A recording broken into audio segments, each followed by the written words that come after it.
The US appears increasingly on the defensive as Iran's revenge strikes slam American interests and hit key Arab allies across the Middle East. Washington is now leaning heavily on its Arab partners for security assurances, with US officials pressing allies to help protect American facilities. Is the Secretary of State Marco Rubio's call to Iraq's leadership a desperate bid to secure US interests in the country? From Iraq to Bahrain, Iran's expanding attacks have sparked major panic, with energy infrastructure, diplomatic missions, and civilian neighborhoods all coming under threat. The US seems to be in panic mode as Iran steps up strikes on American interests and bases across the Middle East, forcing Washington into rapid diplomatic and security moves. US Secretary of State Marco Rubio held a phone conversation with Iraqi Prime Minister Mohammed Shia al-Sudani, focusing squarely on the security of American facilities.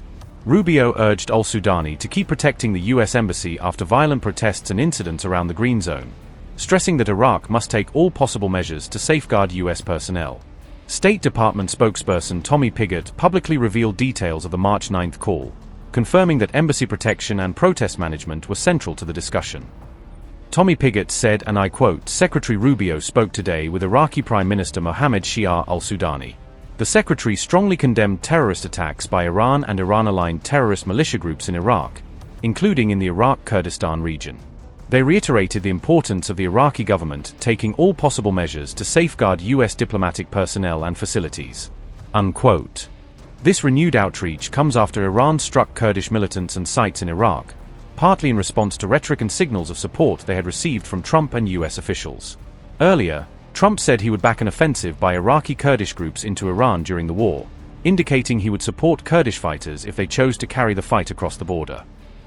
Donald Trump said, and I quote, "I'd welcome Kurdish involvement. I think it's wonderful that they want to do that. I'd be all for it." Unquote. Later, the US president backtracked and said he did not support a Kurdish offensive, clarifying that Washington had no interest in Kurds entering Iran despite his earlier remarks. Iranians are concerned that the Kurds will carve out kind of an autonomous region as they did in Syria and Iraq. We're not looking to the Kurds going in.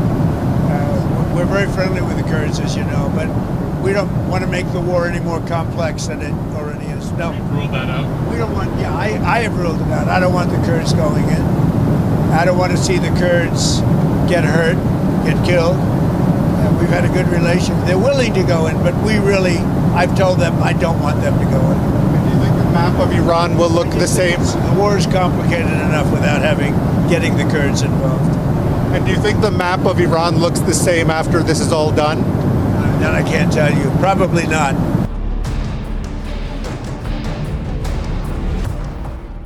Rubio's call with Iraq's leadership thus arrives against the backdrop of fresh attacks and protests in the country, highlighting how quickly Iraq can become a flashpoint. Meanwhile, the UAE condemned a drone attack on its consulate in Iraq's Erbil, describing the strike as a cowardly terrorist act that caused material damage but no casualties. UAE Ministry of Foreign Affairs said, and I quote, "The United Arab Emirates has strongly condemned and denounced the unprovoked terrorist drone attack that targeted the UAE Consulate General in the Kurdistan region of Iraq, which resulted in material damage with no injuries reported." The Ministry of Foreign Affairs stressed that targeting diplomatic missions and premises constitutes a flagrant violation of international norms and laws, particularly the Vienna Convention on Diplomatic Relations, which guarantees the inviolability of diplomatic premises and the protection of diplomatic personnel. Such acts represent a dangerous escalation and a threat to regional security and stability. The United Arab Emirates has called on the government of the Republic of Iraq and the government of the Kurdistan region of Iraq to investigate the circumstances surrounding this attack, identify those responsible, and take all necessary measures to ensure that the perpetrators are held accountable. The ministry reiterated the UAE's firm rejection of such attacks aimed at undermining security and stability, emphasizing the necessity of protecting diplomatic premises, missions, and their personnel in accordance with international laws and norms. Unquote. Bahrain, for its part, alleged that an Iranian attack in Manama killed one person, as part of a broader pattern of strikes on civilian and energy targets across the Gulf. Iran also reportedly targeted a key oil facility in Bahrain, the Bapco Energy's refinery at Sitra, with drones and missiles, triggering fires and operational disruption. Thick smoke was seen rising from the direction of the Bapco refinery on March 9, with images circulating online showing a large blaze and columns of black smoke. Bapco is Bahrain's main oil refinery and a core asset in the country's energy sector. processing around 267,000 barrels per day and holding major storage capacity.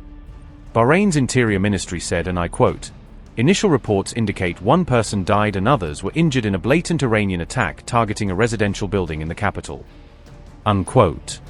Earlier, 32 people, including children, were injured in an Iranian drone attack on Bahrain's Sitra area, in what officials called the worst civilian toll in a Gulf state since the retaliation began. Many were hurt after the drone attack hit residential zones near Sitra city, Bahrain's official news channels reported, with homes damaged and multiple families affected. 4 of the injured are in critical condition and several children are among the victims, including a 17-year-old girl and very young children with serious injuries. Bahrain's king condemned what he called unprecedented and unjustifiable attacks on Gulf states, framing Iran's strikes as blatant aggression against civilians and regional energy stability. We deeply regret the unprecedented and unjustifiable attacks perpetrated by Iran against our beloved country, our brotherly Arab nations, and friendly countries. Bahrain has always been, and will remain, a nation of peace, never initiating hostilities against anyone, and always pursuing cooperation and good neighborliness.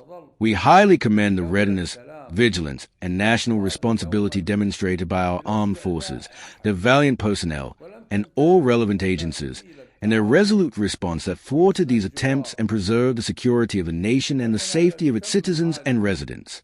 This is an effort we cherish and deeply appreciate.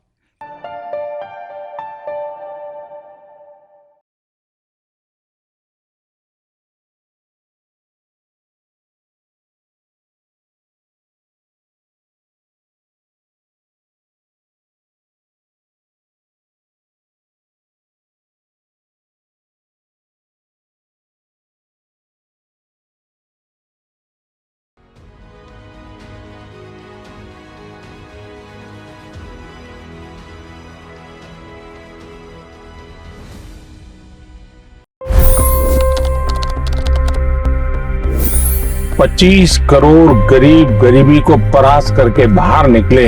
For the good of our nation, let's work together and let's truly make America great again.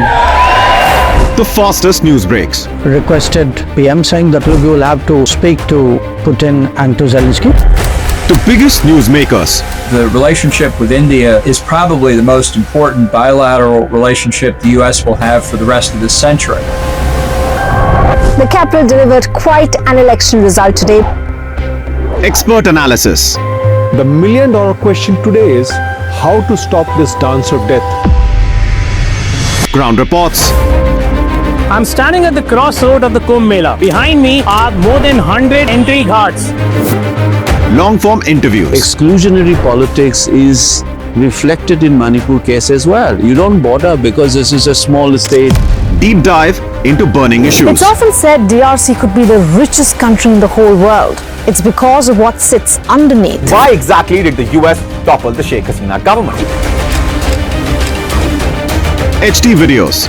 We don't just break news, we break it down.